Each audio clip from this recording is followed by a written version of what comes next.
Hey, Darkside. I was not going to make this video, but I saw a number of other creators making the video too, and they were really just talking about all this going on in America. So I decided to jump on and do the same. I have no idea what the fallout will be from this. I might lose some subscribers, and if that's the case, so be it. But on the flip side of that, um, you guys are a big part of my life. A lot of us have been tied together through Into the Badlands, and a lot of my free time is spent creating videos and live streams and things like that for the Dark Side community. So you guys are a big part of my life. So I thought to myself, you know what? No, I feel like yeah, you can discuss this with them. You guys are at that place where you can discuss it. No, it's not normally what we talk about, and it might mess up the tone of the channel. But this is an opportunity to have real talk with people that I feel a connection with, that I consider friends. I mean, we might be virtual friends, but I consider you guys that. So I feel like we're in a place where we can have a discussion about it. So I just want to talk a little bit about what's been going on nationally in the United States. The catalyst for this was the death of George Floyd, and but it really did turn a closer eye to what's going on with the whole issue of systemic racism in the United States. So I just wanted to share some thoughts about that, and I really wanted to talk about one aspect of it in terms of why I think, as it relates to blacks and whites on this issue, we miss each other a lot. Um, and I do think that by and large, a big part of that is context. That's why we miss each other when we talk about the issues of race. I think a big part of it is context, right? And I think also a big part of it is that, like, it's just freaking uncomfortable to talk about, right? It's hard for me to talk about it, even here with you on camera, but it's much, much harder to have dialogue about it with each other. So I want to say shout out to a lot of my white friends who I've spoken to directly about this, and they've been good conversations. Some of them have been difficult conversations, but they've been good conversations, and I feel like that's where we start, right? So there's no way that an issue like this is talked about devoid of pain, devoid of uncomfort. It's just the nature of it. I mean, you're talking about racism. You're talking about a hatred from one group to another, and how do you talk about that without any kind of friction? It's just the nature of it. So shout out to everybody who is watching this, and thank you guys for even those of you who have stuck with it so far, because I know it's hard to hear. Um, so let me tell you what I think happens a lot when we talk about race amongst whites and black folks, because I do think that it's a context issue. And I think that it is the difference in which we, generally speaking, move throughout the world. Um, and we all look at the world through the lens of our own experience, right? The context of the world through which we live in. So we're shaped by the experiences that we've had from when we're younger. We're even shaped by our historical experiences. All those things bring to bear upon us to make us who we are present day, and also shape our outlook with the different things that we encounter throughout the world. So I think the biggest thing, right, the biggest issue when we're talking about race with blacks and whites is that our context is different. And this actually also kind of uh, lends thought to the whole idea of white privilege. And I'll talk about that in a little bit. So I think that for a lot of white friends that I have, not all, because I do think some of them are racist. I just do, and that's just the truth. But I don't think that all of them are. I think by and large, again, I think we miss each other, and I think it's a context issue. So here's what I mean by that. When you're having a discussion with a white friend and they say things like, well, I don't know why you're talking about slavery. Slavery happened 400 years ago. Why are you guys still bringing that up? You need to let that go. It's 2020. That's not where we are now. We've had a black president. Things are different. Don't blame slavery for your problems, because that's part of the past. Don't blame systemic racism for part of your problems, because the truth is that everybody has the same opportunity, and if you're not getting what you want, it is because you're not working hard enough. Just work harder. There are no systems in place to keep you at a certain level. So you get statements like that, or why does everything have to be about race? Why are you playing the race card? Could it not just be that you were treated this way because you did something that you shouldn't, or could it not just be you were treated this way because this person is a jerk, but it doesn't mean that there is this whole system of racism that is going against you. So you have those discussions sometimes with white folks, and that's kind of their outlook. And I believe that they truly think that. I believe that they truly think that. But again, remember, I said that this was really a matter of context. I believe that they think that because the context through which they move throughout the world, right, the lens through which they see the world is different. So they may not be worried about being stopped by the police. Let me tell you, when a police officer gets behind me, I'm just waiting. And I don't switch lanes or anything like that because I know I haven't done anything, but I'm just waiting and thinking to myself, it's just a matter of time. They're going to pull me over. They're going to pull me over. And I would wager to think that a lot of black people think that. It's just a matter of time. Because again, our framework is that has been part of our experience. So when I say framework, let me give you an example of what I mean. When we talk about framework, we're talking about what we've experienced as African Americans moving through the culture, being pulled over by the police for what appears to be no good reason. I'll give you a case in point that happened to me not too long ago, but I got pulled over by the police because I had a taillight that was out. So my taillight is out and you pull me over. And I didn't realize that my taillight was out. Cool, you pull me over, you tell me your taillight is out. And I say, oh, wow, okay, officer, I'm sorry. I didn't realize that my taillight is out. You go from that to asking me, do I have any drugs or any weapons in the car? Because my taillight's out? If you're going to give me a ticket, then give me a ticket. That's fine. If you're even going to say that, listen, you can't go anywhere because your taillight is out as a driving hazard, have someone pick you up, I have somebody come pick me up. But how are we having a conversation about a taillight that's out? Did they go to drugs or guns in the car? So automatically I'm thinking, do you ask everybody you pull over for a broken taillight if that's the case? Because I'm betting you don't. But I get that. I know what it's like to be pulled over in a car.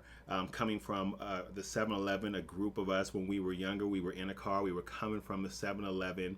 We came from the 7-Eleven. The cop rides past us, goes around the block, and then comes down the same street that we're going up and just stops the car. Pulls us out the car, sits us on the curb, and searches the car. We're coming from a Bible study.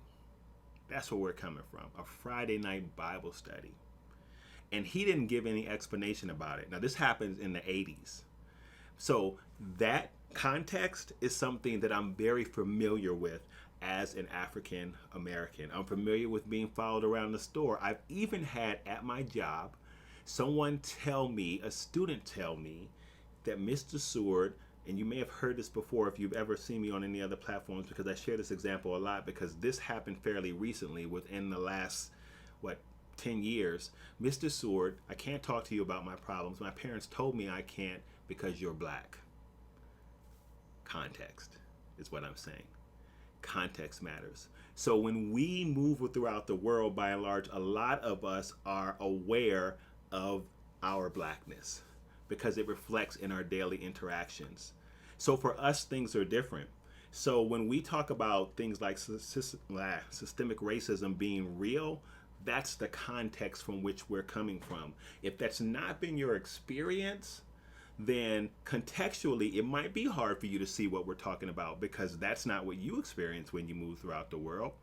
You might not experience being worried about being pulled over by a police officer. You might not experience being followed around the store. You might not have had the experience at work that someone tells you, well, I want to help you, or I want to talk to you, but I can't because you're white. It is a different experience, and that's really what's meant by white privilege. It is the whole idea that certain things are afforded to white folks that are not afforded to black folks as they move throughout the world. Now, as I make a statement like that, some of the white darksiders might be offended by that, and this is what I mean by it's a hard conversation to have, but I feel like these are the things that really need to be put out there. But my point in sharing this with you is not even to get you mad, but to get you to kind of think about what's going on here and how it's a matter of context. And that's what's different. And I think the big difference that happened with George Floyd and the whole catalyst for it is that now people are kind of finally seeing that, wait, there's something going on here. And of course, the advent of video and the cell phone, maybe what black folks have been saying for a long time about systemic racism is true. Like maybe there's something going on here. And now I feel like people are finally getting it, like, yeah, there is something going on here. They're right. When they talk about this, something's going on. So, but I think by and large, a big part of it is context. I think it's just different. I think it's the way that we move throughout the world, so it makes it hard for us to grasp these things. I think that's a big part of what goes on with whites and blacks and why we miss each other during the conversation. I do think, quite honestly, though, that there is a contingency of white folks that don't want to listen to it because they just think it's complaining, and they don't think it's valid. And if that is your framework, I just challenge you to think about the idea of context and whether or not that makes sense. Because I think that that's really where we miss each other. And if it doesn't, then those are just your thoughts. It's America, man. It's one thing that's great about the country. It's a free country. You can think however you want. But I am encouraged by what we're seeing by a lot of people outside of just black folks that are really latching on to the idea of systemic racism and really wanting to push to see some change. So I just wanted to share that with you guys. Thank you if you stuck with me so far in this video. It's a long video, uncomfortable video for me to make. You know, I don't want to offend folks, but I feel like it's an important thing to talk about. And like I said, there were other YouTubers that talked about it on the channel, and I thought, you know what, the dark side community is okay to have this conversation. So you guys can comment as you'd like or don't comment at all. It's up to you. It's not designed to put any pressure on you at all to comment. It's really just designed for me to share my thoughts with you as a member of the dark side community and just kind of what the experience is like for me as I move throughout the world, as I move throughout even the world of being a YouTube creator. You know, it's the contextually things are different. And I'm going to leave you with this. I told a friend of mine, another white creator, I said, so when you're having a conversation with a black person and they seem to be easily offended by something that you said or something that you shared, and within your heart of hearts you're thinking to yourself, like, I didn't even, like, whoa, I didn't mean to offend you, I didn't say it that way, that wasn't what I meant by it. Context. You said it to an African American, and contextually whatever you shared sparked something within them to cause them to get offended. But when you made the statement, you weren't offended because your context did not see what you shared as offensive.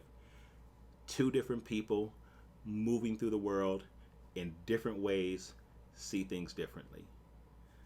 That's what I'm saying. So just consider the context, the framework through which African Americans are moving through the world. And what we're saying is that contextually what we're experiencing is on a different level. There's something wrong here. There's something systemic going on. And you might not see it that way because your context is different. That's important for you to know. I'm not going to get into all the other stuff about what's happening statistically with African Americans because there are plenty of stats out there to substantiate the claim that all things are not equal. And these are just statistical truths. They're not Al's opinion. These things are statistical truths. They can be looked up and validated. So there are stats out there to prove it, but we know it as individuals because we are part of the statistics. We're living through it, so we know it experientially that these things are happening. So they resonate with us as being true because they're happening to us. So thanks, Darksiders, again for sticking around, sharing it. It's a hard conversation. Like I said, it's a hard conversation for me to have. You know, I was on the live stream last night and I talked about it. I said it's hard for me to have because number one, I don't want to offend anybody. I don't want to get into any arguments, and especially if I'm in an environment where there's not a lot of other black folks and I do speak out, I don't want to feel the pressure. So it's difficult for me to speak about it, but I felt like I wanted to share it with you guys as a community. As I said, might lose some subscribers because of this, but I'll take that.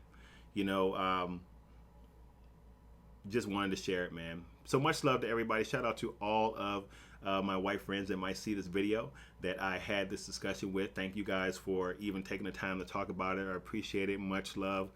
to all of you. Let me make a blanket statement by saying, because some have said that they thought because I'm happy about what I'm seeing going on here, and finally that we are turning an eye towards systemic racism, that I'm mad at white people. I'm not.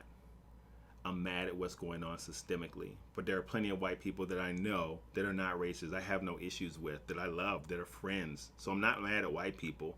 I'm mad at what's going on in the country, and that needs to stop.